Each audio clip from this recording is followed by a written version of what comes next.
Olá, boa noite. Veja no Brasil TV. Pacientes transplantados receberam órgãos de pessoas com vírus da AIDS no Rio de Janeiro. O que era assunto de saúde virou caso de polícia. 1 em cada 4 brasileiros já foi vítima de golpes digitais nos últimos 12 meses. Saiba como se proteger.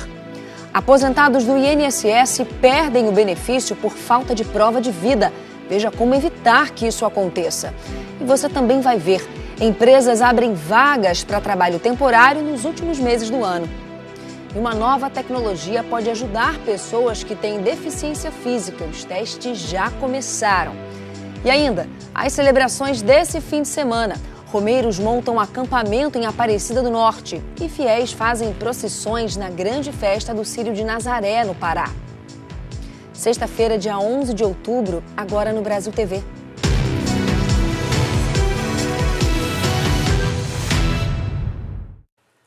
Esse fim de semana é especial com a celebração de Nossa Senhora Aparecida, padroeira do Brasil, o Dia das Crianças e o Círio de Nazaré. E a gente começa o Brasil TV falando dessas festividades e fazendo um alerta sobre a caminhada para Aparecida do Norte. Muitos peregrinos estão seguindo a pé para o santuário, correndo risco na beira da estrada. Hoje de madrugada, um homem de 76 anos morreu atropelado por um ônibus na rodovia Presidente Dutra. As pessoas caminham carregando objetos, inclusive cruzes, para pagar promessas. A Basílica de Aparecida deve receber pelo menos 100 mil pessoas e muitas já chegaram. Na caminhada sozinho, o José tem a missão de levar até o santuário os pedidos de outros 700 devotos que não puderam ir a pé, mas deixaram os recados amarrados na cruz. Ficou na igreja um mês, na capela da comunidade. Aí, cada fiéis que vinha, prendia uma fitinha e fazia o pedido. Os romeiros se encontram com muitos outros fiéis que têm como destino o Santuário Nacional de Aparecida.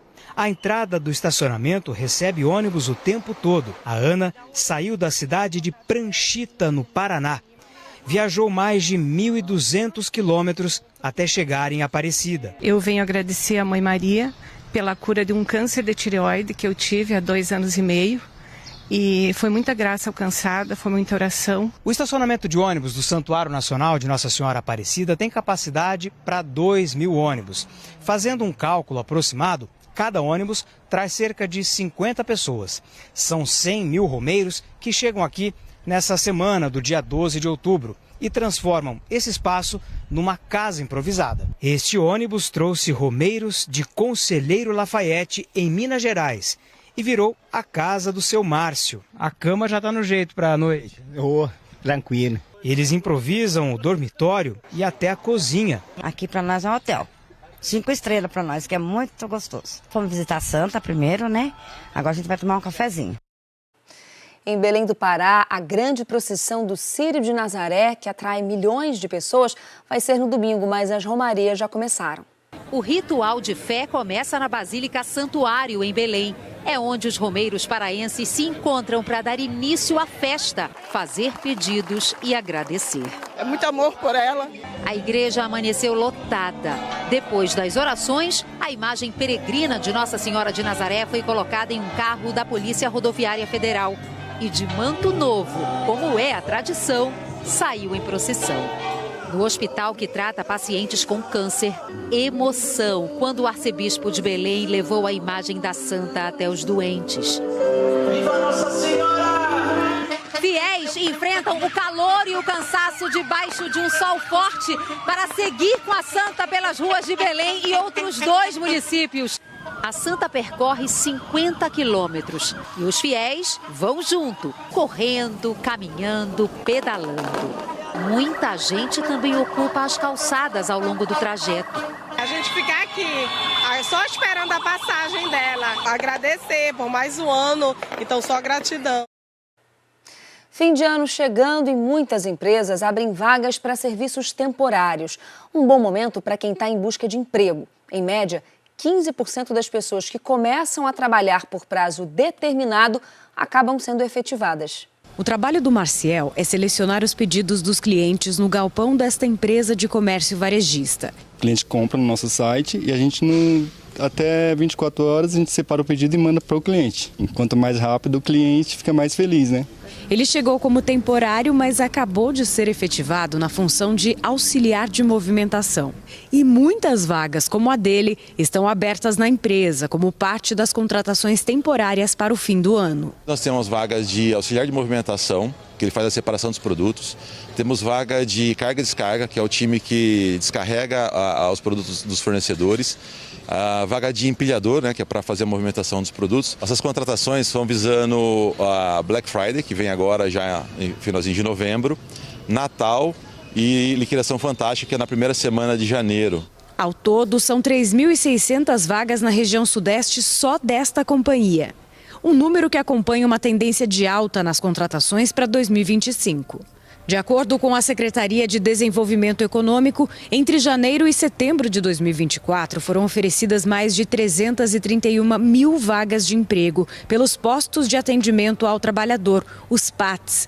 Esse número representa um crescimento de 44% em comparação ao mesmo período de 2023. O Paul é especialista em grandes organizações e gestão de pessoas. E já anota aí quais são as dicas dele para quem quer correr atrás de uma oportunidade a partir de agora. O primeiro elemento é, obviamente, trabalhar sobre o currículo, focar nas habilidades relevantes para o setor. A gente está falando muito de varejo, então habilidades de atendimento ao cliente, comunicação, a disponibilidade para horários flexíveis, incluindo fim de semana e feriados. E acho que os dados da Associação Brasileira de Trabalho Temporário mostram que cerca de 15% a 20%, inclusive, desses profissionais acabam conseguindo essa efetivação. O que eu acho importante? Primeiro, fazer um trabalho excepcional. Segundo, manter relacionamento com colegas, estender esse relacionamento. E terceiro, entender melhor os desafios da empresa.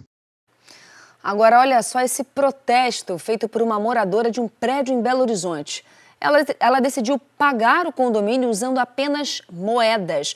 Foram 1.663 moedas de vários valores, desde 5 centavos até R$1, para pagar um total de R$ 835. A moradora disse que ficou irritada porque a administração do edifício passou a exigir que o pagamento fosse feito somente em dinheiro. Ela reuniu amigos para conseguir as moedas e os funcionários do condomínio levaram 2 horas para contar o dinheiro. A administradora informou que a exigência de pagamento em espécie é temporária por causa de um problema na emissão de boletos.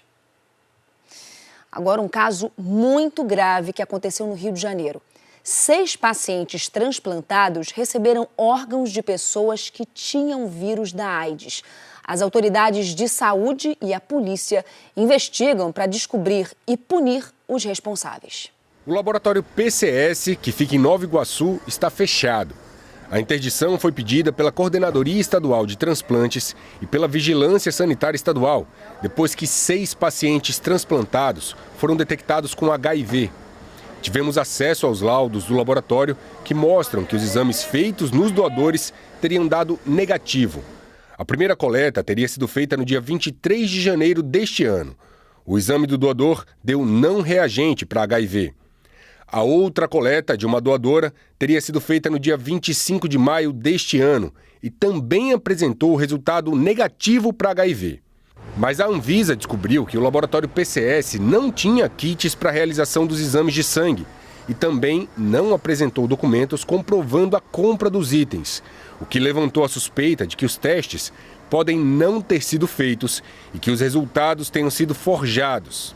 O caso foi revelado pela rádio Band News FM e confirmado pela TV Globo.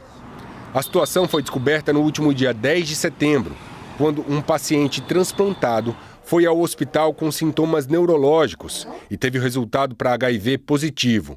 Ele não tinha o vírus antes do transplante. Sempre que um órgão é doado, fica uma amostra guardada no Hemocentro do Rio. A amostra foi analisada novamente e deu positivo para HIV. Um novo teste foi feito pela Fiocruz, que também confirmou a contaminação. Esse primeiro doador doou 2 rins, fígado, coração e córnea. A pessoa que recebeu o coração está contaminada. As 2 que receberam os rins também estão contaminadas. A córnea, que não é tão vascularizada, deu negativo. A que recebeu o fígado morreu pouco depois do transplante.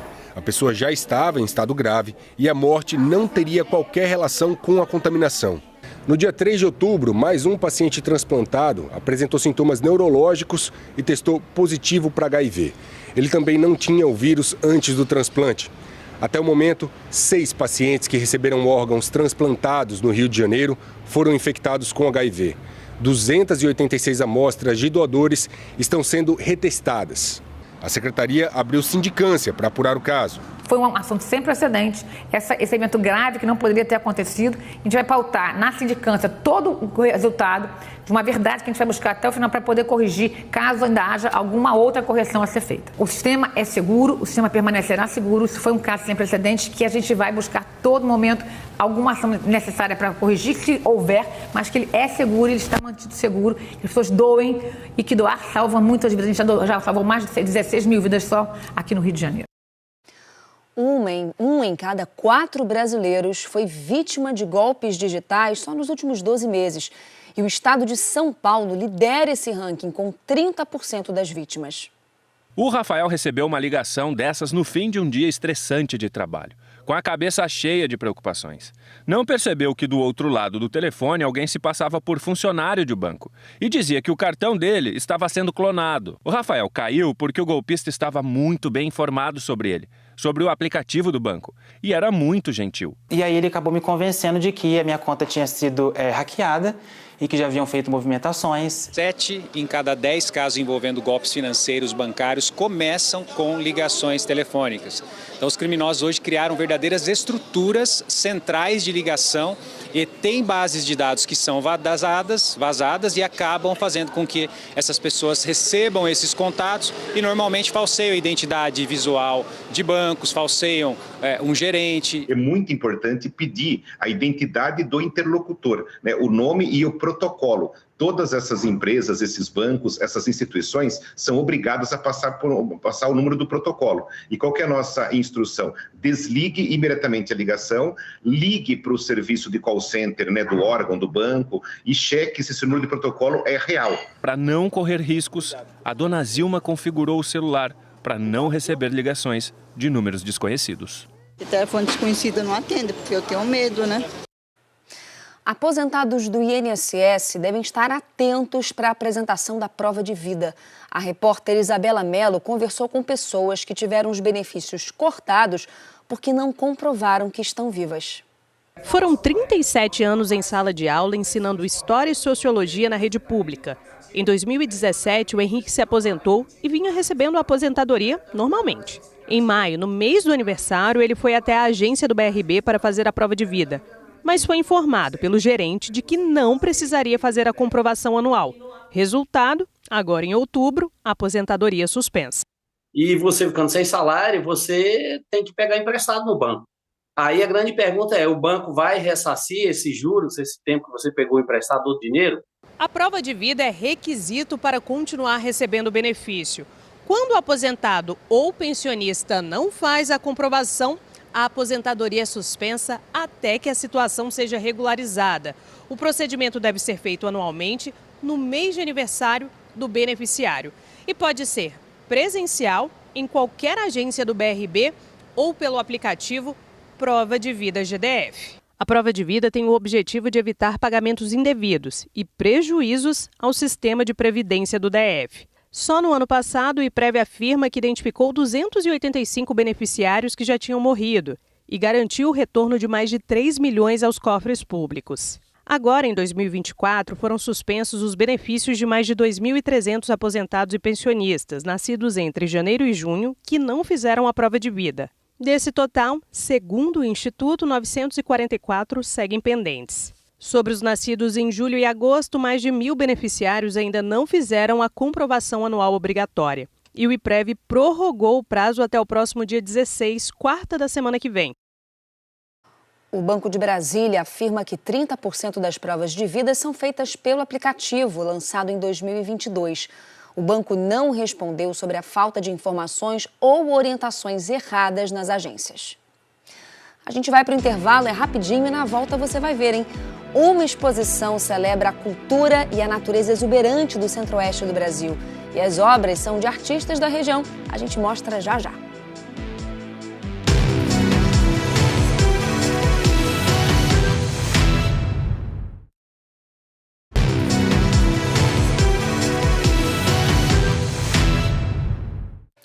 Brasil TV de volta com uma notícia muito boa.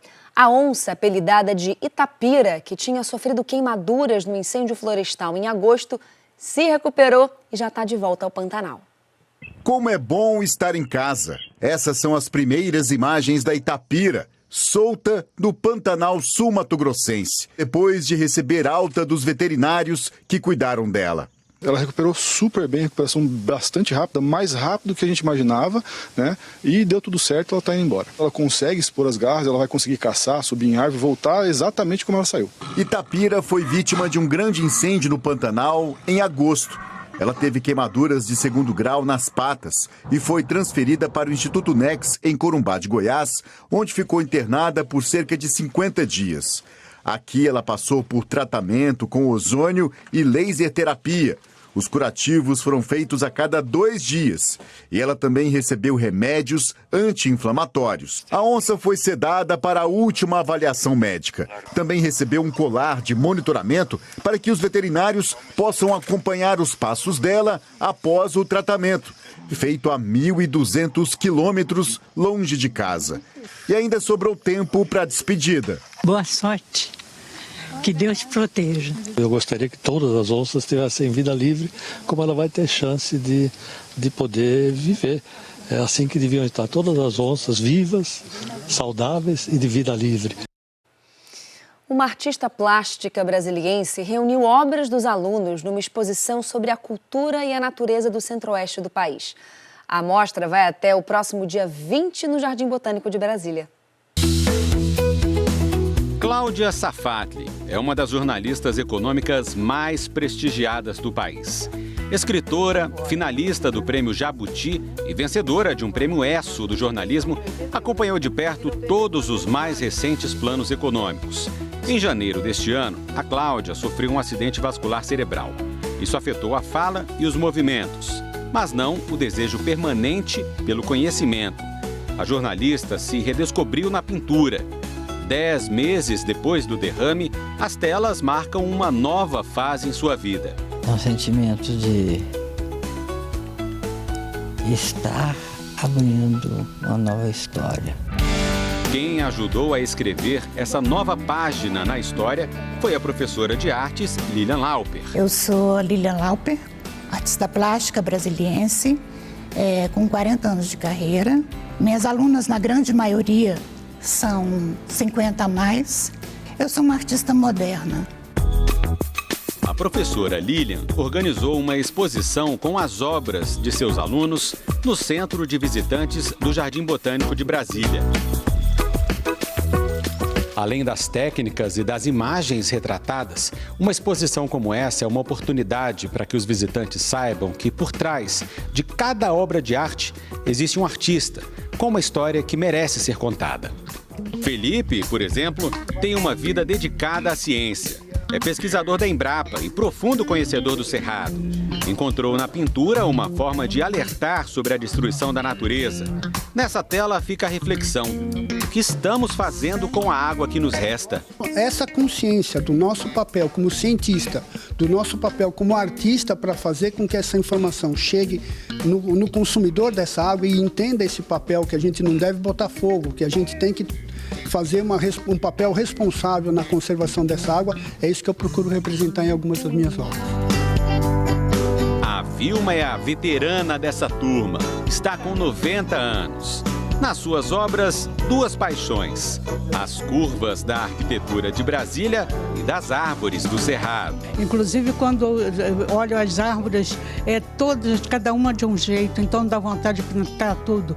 Eu chamo isso as bailarinas do asfalto. Eu me sinto afortunada, me sinto abençoada, porque eu ensino arte para elas, elas me ensinam vida. E a gente encerra o Brasil TV de hoje com uma reportagem da Fernanda Eunor, que traz esperança às pessoas com deficiência física. Você já ouviu falar em exoesqueleto?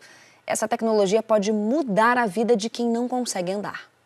Hoje, cada passo do Levi com esse nível de autonomia só é possível quando embalado por esse som. Há 2 anos e meio, depois de um acidente de moto, ele ficou tetraplégico. Um dia saindo do trabalho, indo para a faculdade, estava indo pela via, né? Aí um ônibus entrou na minha frente sem sinalizar, e aí eu fui projetado com asfalto, com guarda-reio. Aí eu tive uma lesão medular, C3 e C4. A partir dali eu já não sentia mais nada do pescoço para baixo. O Levi é um dos participantes da pesquisa com exoesqueletos robóticos da rede de reabilitação Luci Montoro. A ideia é testar e entender as funcionalidades de diferentes aparelhos para que futuramente eles façam parte do SUS e até sejam produzidos no Brasil. Nós trouxemos 3 modelos que já são consagrados no uso, inclusive em grandes centros de reabilitação. Eu acho que nós estamos perto de dar essa resposta. 3 modelos diferentes do aparelho são testados neste momento. O coreano, que é esse que ele está usando, um francês e um chinês. Eles têm pesos e estruturas diferentes, mas todos permitem que a pessoa com paraplegia se movimente sozinha, apenas com a inclinação do corpo.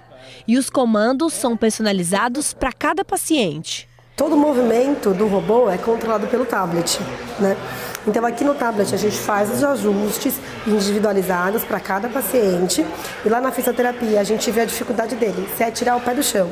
Então a gente aumenta um pouquinho aqui para ele tirar o pé do chão. Como essa experiência é ainda muito nova, por segurança, um fisioterapeuta sempre dá suporte durante as caminhadas. Ao longo de todo o estudo, pelo menos 30 pacientes vão fazer reabilitação usando diferentes modelos de exoesqueletos. Todo esse processo é feito aqui dentro dessa sala. Mas hoje o Levi vai viver uma experiência um tanto quanto diferente. Pela primeira vez, ele vai sair daqui e passar pelos corredores usando esse modelo de exoesqueleto. É bem gostoso e assim, bem gratificante conseguir fazer e falar da hora, conseguir, sabe? Acho que é a sensação de missão cumprida. Nós ainda vamos acompanhar os pacientes por um longo período para saber o quanto essas aquisições se mantêm. De que maneira eu mantenho o paciente bem mesmo sem o exoesqueleto? Qual é o grau de longevidade que os equipamentos têm? Quando eu responder a todas essas perguntas, o que eu imagino que sejam daqui nos próximos meses, mas não menos do que 10 meses, nós vamos ter uma definição para então levar para o Sistema Único de Saúde e mostrar as vantagens dessa terapia. O Brasil TV fica por aqui. Outras notícias no Jornal Nacional, hoje às 8h40 da noite, hora de Brasília. Uma ótima noite para você, excelente fim de semana. Tchau, tchau.